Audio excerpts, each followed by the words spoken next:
Breaking news tonight as we come on the air. Hurricane Arthur upgraded to a Category 2 storm with 100-mile-an-hour winds, forcing mandatory evacuations along North Carolina's Outer Banks.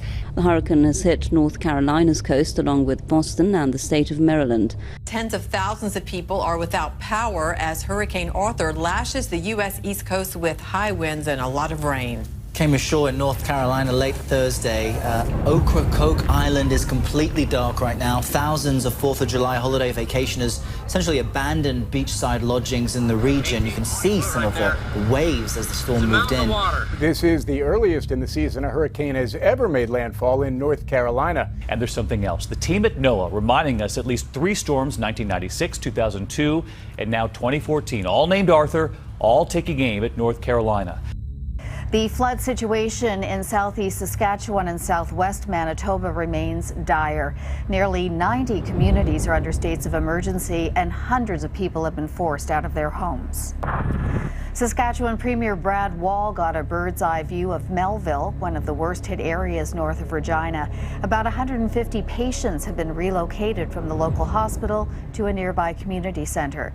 In Manitoba, a mandatory evacuation order remains in place in Wallace. At least 17 rivers and streams in the province are now at historic levels. The river is expected to rise more than a meter by the end of next week, toppling a record set 3 years ago. Back then, the problem was a spring melt. This time around, too much rain. No one expected this in July. In fact, few of the communities have sand to sandbag with, which is why Manitoba has called in the Army. A new stretch of storms from Nebraska to Maine targeting 65 million people. At least a dozen tornadoes already deployed against Iowa yesterday with a kind of savage beauty. Bold lightning strikes in Wyoming from the clouds overhead to the city below. Tonight, more than 65 million Americans remain in the storm zone. In North Dakota, hail and winds strong enough to flatten this trailer. An EF1 tornado packing winds of 110 miles per hour in western Michigan mangled homes and brought down trees. Up and down the Mississippi, cones of caution. They're bracing for more rain. Flooding already forcing the closure of several roads and bridges, while Utah and California could use more rain to battle blazes. Outside of San Francisco, more than 6,000 acres have already burned. A newborn baby is among at least 5 people killed after a strong earthquake struck the border between Guatemala and Mexico on Monday. Much of the damage from the 6.9 magnitude quake was reported in the Guatemalan region of San Marcos. The baby died when the roof of the local hospital collapsed. The tremor brought down power lines and triggered landslides blocking roads. Particularly San Marcos, a municipality in North Guatemala, was very much affected by this. 90 buildings were damaged. 40 of those severely so, according to the disaster response unit. Strong winds and heavy rain leave Okinawans knee-deep in floodwaters. One of the biggest storms to hit Japan this summer. Just look at the video, it says it all, slamming into Japan this morning. Typhoon Neoguri is being called the region's most powerful storm in decades. It's packing the equivalent strength of a Category 3 hurricane. More than 600,000 people have been told to evacuate as 40-foot waves and 125-mile-an-hour winds are expected on the island of Okinawa. In central Japan, also saw roughly 70 millimeters of rain per hour, the heaviest rain recorded in the region in the month of July. Earth's outer layer that protects us from solar radiation blasts is reportedly weakening 10 times faster than scientists thought it would. The European Space Agency's 3-satellite Swarm constellation has revealed Earth's magnetic field is rapidly weakening, with the biggest decline in strength occurring over the Western Hemisphere. Scientists are not 100% sure why the area is weakening at such a fast rate, but the shift is a pretty big deal. The Earth's magnetic field has shielded the planet from the sun's deadly radiation for billions of years, enabling life to take hold and flourish. There is some good news though. In areas over the Indian Ocean, the magnetic field has actually strengthened. Scientists believe the weakening might indicate that Earth's magnetic poles are getting ready to flip, which happens once every 300,000 years or so. No evidence shows that the poles flipping has caused any harm to life on Earth, but it could affect power grids and communication satellites. Geomagnetic reversal. There are no certainties in life, but you can always trust in north and south. Except, the Earth's weakening magnetic field means we could be in the first phases of a geomagnetic reversal, where the poles actually flip. Doomsayers theorize it'll cause shifting continents, solar storm vulnerability, accelerated climate change, and mass extinctions. Scientists say no way, it's happened before and the Earth survived, but they do admit it'd disrupt technology something fierce. If we look in detail, we can actually see a couple of further shocks, much smaller, which are little aftershocks. Measuring a magnitude of 4.2, today's earthquake was the biggest recorded in the Channel Islands, as far as the Met Office are aware of. It happened just before 1 o'clock. Weather forecasters had no warning. The earthquake happened 6 to 8 miles off the southwest coast of Jersey here at Corbière, but it was felt across the Channel Islands, and we've had reports it even reached as far as France and the southwest of England. Thousands of dead fish are washing up on Oahu shores, and the calls are starting to pour in.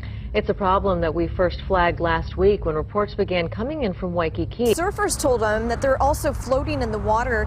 Todd Wilson describes the fish having small wings and invading our beaches by the hundreds. And just last week, what appears to be the same kind of dead fish littered Nanakuli Beach, where hundreds of fish called gurnad covered the sand. They'll continue to watch the situation, and right now the samples taken from last week are being studied under a microscope, and experts don't have a solid explanation of why or what is causing them to come on shore, but suggest it could be part of a spawning cycle.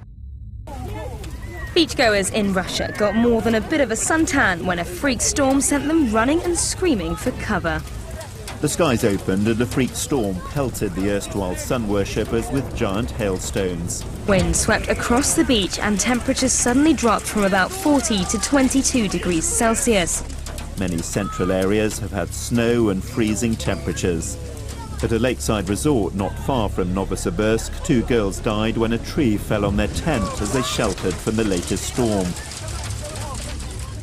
Because of the number of Americans who will be affected by severe weather across a wide area, 80 million people, tonight here we begin with a rare meteorological event. This past winter, as you may remember, we all had to learn that new term, polar vortex, the super cold air that pushed to the south over North America. Well, something similar to that is happening this week, only in July, and the dramatic temperature extremes are firing off storms as they go. Most surprising, that massive cool down now underway in the Midwest and Northern Plains, 20 degrees below normal. A big story on the noon news in Minneapolis today. It is 60 degrees midday, mid-July, obviously not normal. Scientists have now launched an investigation into a giant crater that suddenly appeared in a remote part of Siberia. That hole is 260 feet wide, and nobody knows exactly how deep that thing is. Look at that, it just goes down and down and down and down, and it's a dark hole. It's still a mystery as to what caused it. And Russian scientists will arrive today to try to determine what caused the hole. Even stranger, the area of Russia where the crater is said to have formed is ominously called the end of Earth. Although the latest crater was discovered just recently, researchers say the permafrost surrounding it indicates it could be several years old. Even scientists cannot agree on a single probable reason for the massive crater. Almost 150,000 people have been evacuated from their homes in the Philippines after a typhoon swept through the capital. Nearly 100 people were killed in the Philippines last week when Typhoon Ramasun roared through, raising doubts about efforts to end the heavy tolls from storms that are only expected to get more intense as the global climate changes. Super Typhoon Ramasun has made its landfall in Wenchang City in South China's island province of Hainan. Ramasun had strengthened to a super typhoon by about 5 a.m. on Friday, bringing strong gales and heavy rain as it approached the areas. And the death toll from Typhoon Ramasun in China continues to climb as floods and landslides triggered by the storm create a deadly mess in Vietnam. Chinese state media reports 26 people have died and 25 are missing in the provinces of Hainan, Guangdong, Yunnan, and Guangxi after the strongest storm in 4 decades pounded the southern region with violent winds and downpours. China's Ministry of Civil Affairs says more than 8 million people were affected as electricity and water supplies were also cut. The storm then headed to Vietnam, making landfall in Long Son province over the weekend near the border with China. At least 12 people are said to have died there as Ramasun barreled through homes and crops. This was video shot by a man in North Carolina of a meteor falling out of the sky. The video was shot last night, and many of you also contacted us asking about a loud boom and a light seen streaking across the sky. Looks like it passed right over central Virginia. It was spotted across several states, including Pennsylvania, Delaware, and New Jersey. The sun appears to be taking a nap of sorts, and space geeks are wondering, where did all the sunspots go?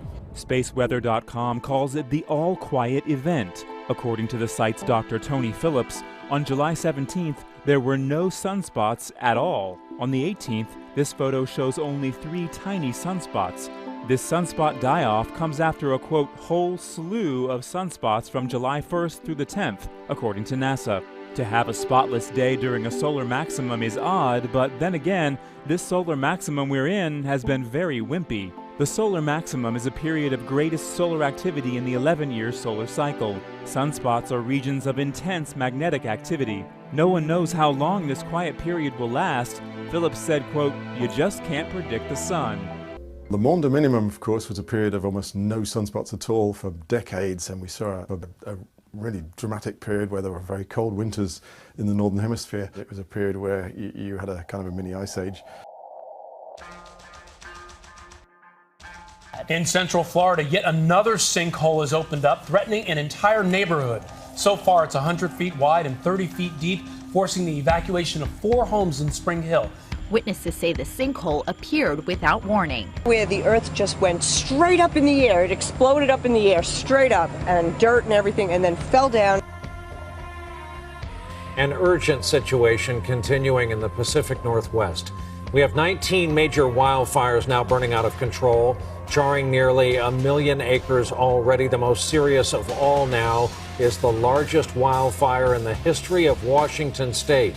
4 separate fires sparked by lightning exploded 10 times over on Friday and is now one massive inferno, torching more than 230,000 acres and burning up to 200 homes. Crews are creating critical fire perimeters to stop the now more than 370 square miles of flames. This is a firestorm beyond human imagination. 1,700 firefighters on the ground, including the Air National Guard, and more firefighters are on the way. And tonight, the first loss of life. A 67-year-old man died trying to save his own home.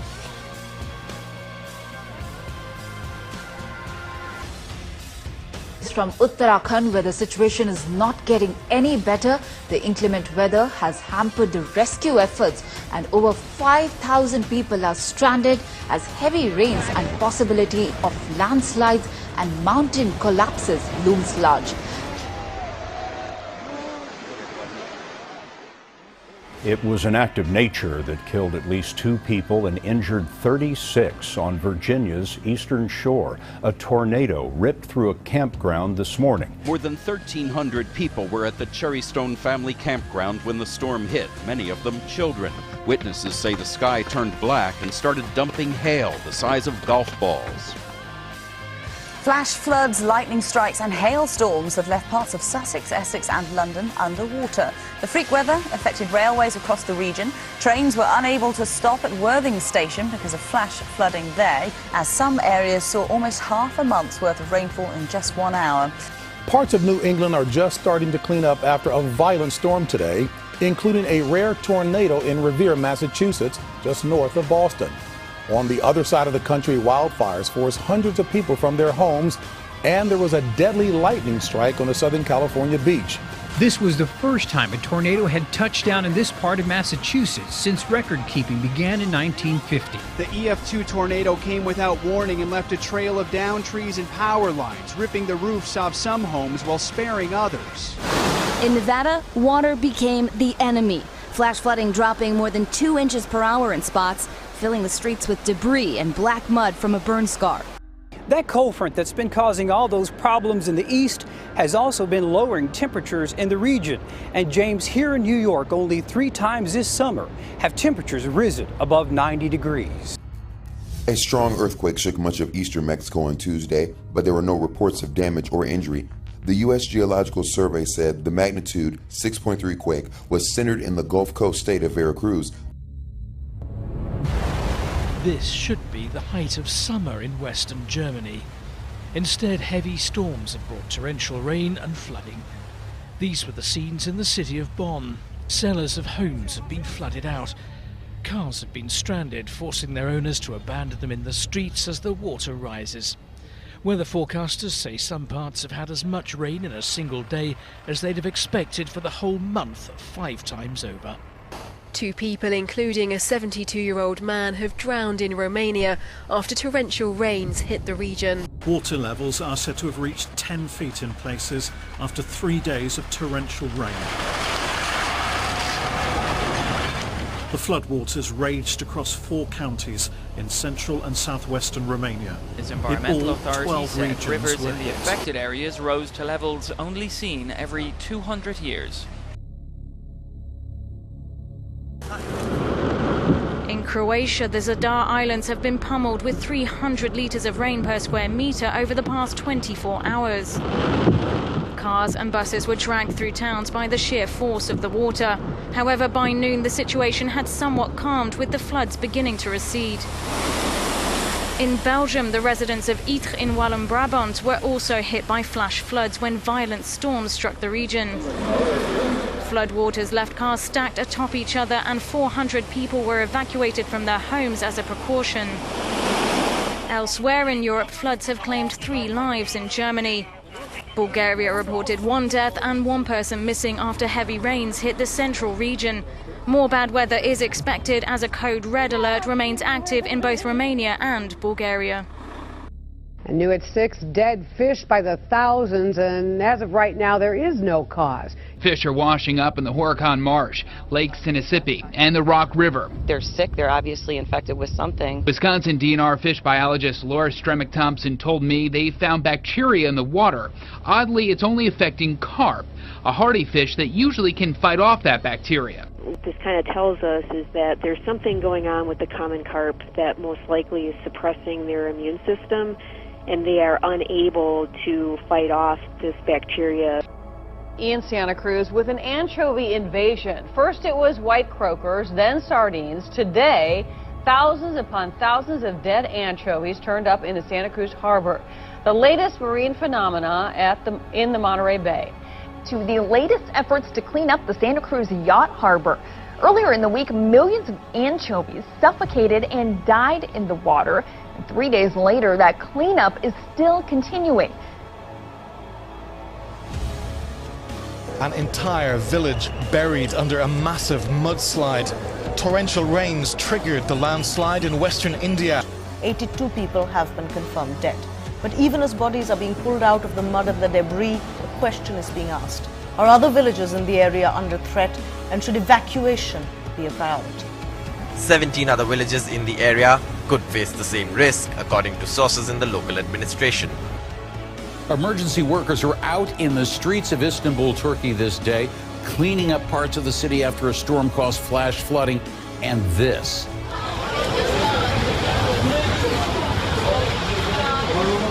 Not quite sure why people were still videotaping with their cell phones and not taking cover, but that's a tornado winding its way through the city. Local media say no serious damage reported from that so far, but the heavy winds washed out roads and stranded vehicles. We're taking cover because I think they probably don't see that every day, but nevertheless, it's a terrifying scene. You don't know how strong that's going to be. You don't know where it's headed. The death toll from the earthquake which struck southeast China continues to rise. Almost 600 people have been confirmed dead and more than 240,000 people injured. Footage from surveillance cameras shows the moment the quake struck at 4:30 on a Sunday afternoon, when many people would have been at home. Those that could rushed to the safety of the outdoors. More than 12,000 houses were also destroyed and 30,000 more were damaged. This aerial footage shows the large number of collapsed buildings in the Yunnan province of China after a 6.3 earthquake hit on Sunday. Communications are reported to be seriously affected, and some roads have been blocked by landslides. At exactly 12 on Tuesday, South Africa shook. Seismologists were monitoring data from their testing stations of South Africa's biggest earthquake in 40 years.